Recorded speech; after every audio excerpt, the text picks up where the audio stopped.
Oi, gente, tudo bem? Hoje vamos começar mais um videozinho falando sobre saúde pública.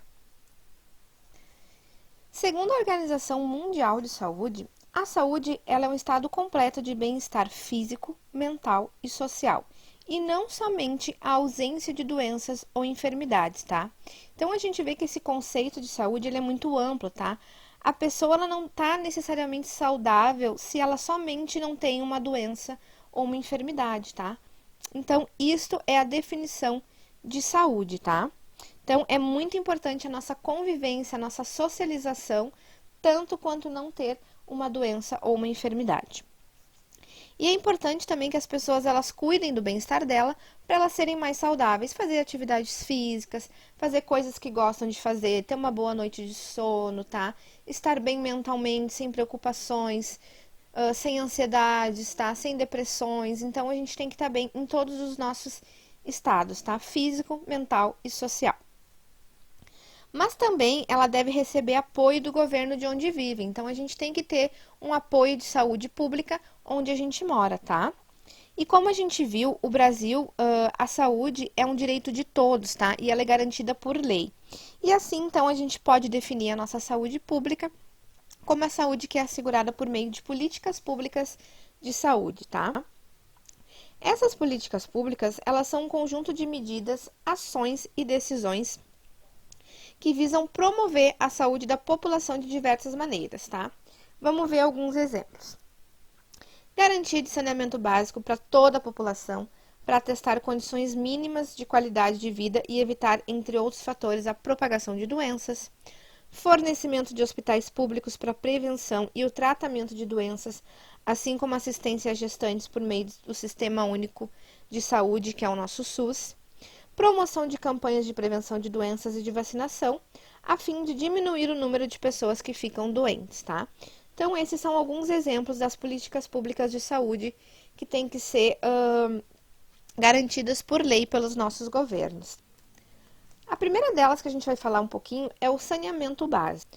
O saneamento básico, então, ele vai ser um conjunto de serviços, infraestruturas e instalações que vão atender a população, como coleta e tratamento de esgoto sanitário, limpeza urbana, tratamento e fornecimento de água potável, coleta, transporte e destino adequado do nosso lixo, tá? Quando os serviços de saneamento básico eles são inadequados ou eles são insuficientes, tá?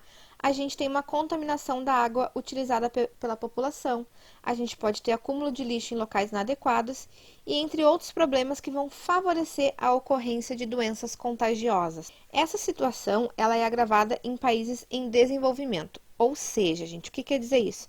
Aqueles com uma grande desigualdade econômica e social, como o nosso país, o Brasil, onde os serviços de saneamento básico eles não são eficientes e acessíveis a todos.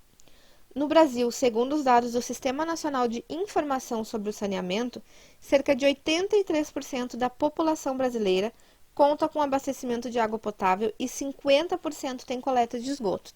Então agora vamos falar um pouquinho sobre a coleta e o tratamento de esgoto.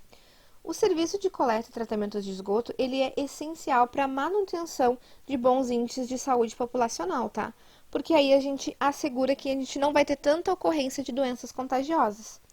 A ausência ou deficiência deles, ela pode acarretar a disseminação de doenças, por exemplo, como a diarreia, a hepatite, a cólera, a leptospirose e a esquistossomose, entre outras várias doenças. A gente está vendo aqui um gráfico que está mostrando que no Brasil apenas 50%, tá? Ou seja, metade dos domicílios eles foram atendidos por rede de esgoto no ano dessa pesquisa, tá? Essa pesquisa, então, ela foi feita em 2017, tá, gente? Pelo Sistema Nacional de Informações sobre o Saneamento Básico. E a gente pode ver ali que ele tem um geralzão no Brasil, tá? Que então mostra pra gente que 50% só da população brasileira, ela tem acesso ao saneamento básico. E em alguns casos, gente, como a gente está mostrando ali por estado, a cobertura é maior. Por exemplo, no Distrito Federal e em São Paulo, a gente vê que a gente tem índices superiores a 80%. Então, quer dizer que 80% da população que mora no estado de São Paulo e do Distrito Federal, eles têm cobertura com saneamento básico, tá? Só que em outros estados, como por exemplo Pará e Rondônia, a situação é bastante grave, porque a gente vê que ali tem menos de 5% de domicílios que são atendidos pela rede de esgoto. E além desse gráfico, a gente tem aqui outro gráfico que vai mostrar para vocês os domicílios atendidos por esgoto nas grandes regiões do Brasil, tá? Esse também é um gráfico que foi feito pelo Sistema Nacional de Informação sobre o Saneamento Básico e também foi feito em 2017. A gente pode ver que a região sudeste é a que apresenta a maior porcentagem de cobertura de tratamento de esgoto e a região norte é a menor, tá? Então, para a gente atingir percentuais mais satisfatórios com relação à oferta de rede de esgoto no Brasil, algumas ações elas têm que ser tomadas pelo poder público durante o período mostrado, tá? Então, foi feito criações de leis para melhoria da oferta de saneamento básico para a população, o compromisso que é assumido pelo Brasil de aumentar o acesso ao esgotamento sanitário e o lançamento de programas de melhoria em estrutura urbana. Além da coleta apropriada de esgoto, é necessário que ele seja tratado, tá? Por quê? Porque ele não pode poluir as águas dos municípios, dos mares e os oceanos. Então, aqui nessa foto, a gente vai ver as etapas do tratamento de esgoto que são realizadas nas estações de tratamento de esgoto, tá? Também chamadas de ET. Então, esse tratamento ele deve ser garantido pelo poder público brasileiro. Então, vamos começar a ver essas etapas do tratamento de esgoto, começando lá pelo número 1 e seguindo a ordem dos números. O esgoto ele vai ser recolhido na cidade e vai chegar à estação de tratamento. Na estação de tratamento, os objetos grandes eles vão ser retidos por grades grossas de metal e os objetos menores por grades médias de metal. Esse material retido ele vai ser levado para reciclagem ou para o aterro sanitário. Em seguida, a areia ela vai ser removida na caixa de areia. Então, lá no decantador primário, os elementos pesados eles vão ser deixados em repouso e vão se depositar no fundo desse tanque. No tanque de aeração, o ar ele vai ser borbulhado para que os micro-organismos eles se multipliquem e se alimentem da matéria orgânica. Já no decantador secundário, o material sólido restante ele vai para o fundo da água e então a água já está limpa. Finalmente, a água tratada, então, ela pode ser despejada nos rios ou lagos, só que essa água ainda ela não é potável, tá? Ela ainda não é adequada para a gente beber ela.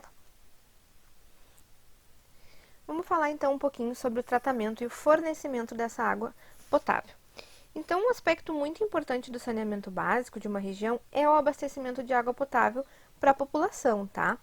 A água potável, gente, ela é própria para o consumo, tá? Então, após ela ter passado por vários tratamentos, em que aí vão ser eliminados os micro-organismos e substâncias tóxicas que podem ser prejudiciais à saúde. As estações de tratamento de água, também chamadas de ETA, elas vão realizar vários procedimentos que vão garantir que essa água ela possa ser consumida com segurança. Então, agora a gente também vai ver como que é feito esse tratamento dessa água potável e também vamos começar lá pelo número 1 e vamos seguindo a ordem dos números na foto. A água, então, ela vai ser retirada de represas e vai entrar na estação de tratamento.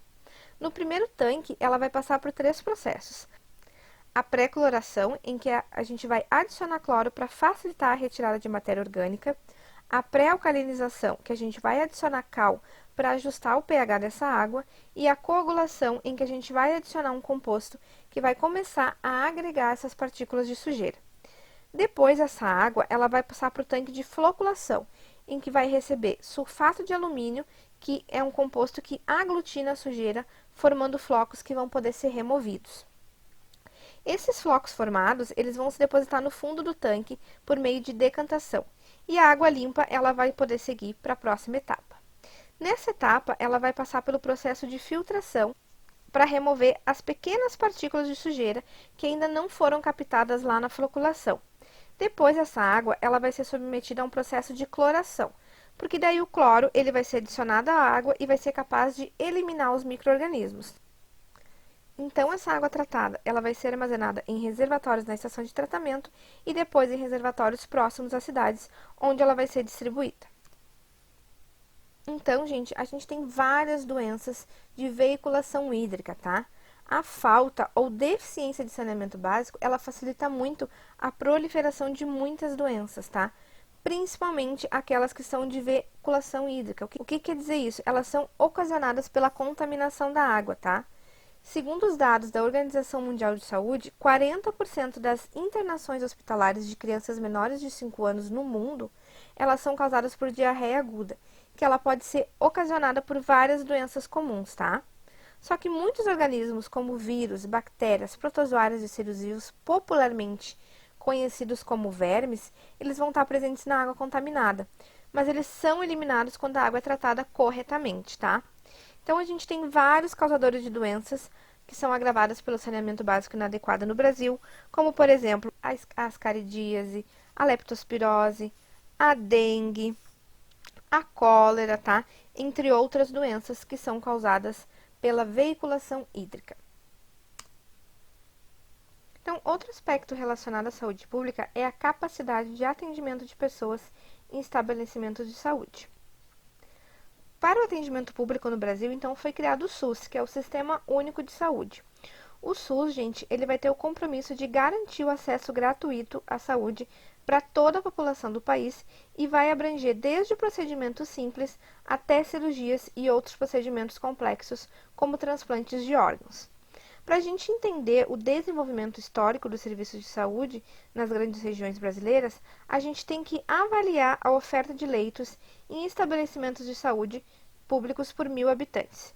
Então, segundo os dados da Organização Mundial de Saúde, é ideal a existência de pelo menos 3 leitos para cada 1.000 habitantes em um país. Nesse contexto, o Japão e a Alemanha, por exemplo, eles apresentam 13,7 e 8,2 leitos por 1.000 habitantes, respectivamente. Já na América Latina, o Paraguai e o Peru, por exemplo, eles apresentam 2 e 1 leitos por 1.000 habitantes, respectivamente, tá?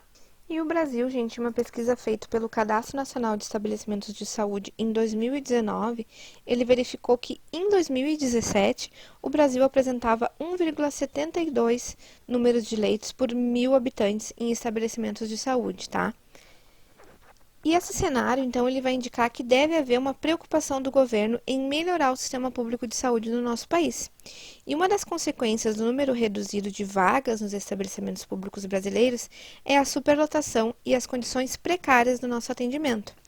Então, com base na análise desses dados e de outros dados, a gente conclui que, embora o SUS ele seja um grande avanço para a população brasileira e tenha melhorado as condições de saúde de diversas maneiras, ainda são necessárias muitas ações e políticas públicas para que a gente possa desenvolver cada vez mais esse espaço. E a gente está vendo agora nas notícias que com a Covid-19, esses números, esses leitos, eles estão cada vez diminuindo, tá? Por quê? Porque eles estão totalmente ocupados. Por isso que vários estados, eles estão fazendo hospitais de campanha para conseguir atender todas as pessoas que estão sendo contaminadas pelo Covid-19. Então, assim, além disso, de tudo isso que a gente viu, é responsabilidade do governo brasileiro ele incentivar a prevenção de doenças por meio da divulgação de informações à população. E uma das maneiras mais eficientes de fazer divulgação é por meio de campanhas. Por exemplo, o Outubro Rosa, ele é uma campanha de prevenção do câncer de colo do útero e da mama, que vai atingir milhares de pessoas todo ano. Tá? A gente também está tendo campanhas sobre como a gente se prevenir do coronavírus, a gente tem campanhas sobre a febre amarela, a gente tem campanhas sobre a dengue, tá? Então, essas divulgações, elas favorecem a prevenção de doenças, tá? Então, por isso que a gente sempre tem várias campanhas durante o ano. Algumas campanhas são voltadas para um mês específico, como, por exemplo, o Outubro Rosa é sempre em outubro, o Novembro Azul sobre o câncer de próstata é sempre em novembro. A gente começa a ter campanhas contra a gripe, geralmente no inverno, e assim por diante. As vacinas, elas também são um importante mecanismo de prevenção de doenças, tá? No Brasil, a gente tem um calendário de vacinação obrigatória, que é gratuito e oferecido pelo governo para as crianças desde quando elas nascem até os 14 anos de idade. Ao vacinar o maior número possível de crianças, o governo ele vai garantir uma proteção para a maior parte da população contra determinadas doenças que podem até causar a morte. O Programa Nacional de Imunizações, ele faz parte do Ministério da Saúde e ele vai administrar a cobertura de vacinação da população brasileira. Esse programa ele vai realizar vários estudos para verificar como essas doenças estão espalhadas pelo país, quantas pessoas elas estão infectadas, quantas já estão imunizadas, entre outros dados. Com base nessas informações, então, as políticas públicas elas são propostas, principalmente por meio de campanhas de vacinação e calendários de vacinação obrigatório para controle dessas doenças. Então, as principais vacinas aplicadas em crianças no Brasil que são essenciais para a sobrevivência e boa saúde são BCG, pentavalente, poliomielite, tríplice viral, VORH, pneumocócica e febre amarela. Então, aqui a gente tem uma tabela sobre a cobertura de algumas vacinas do Brasil, tá?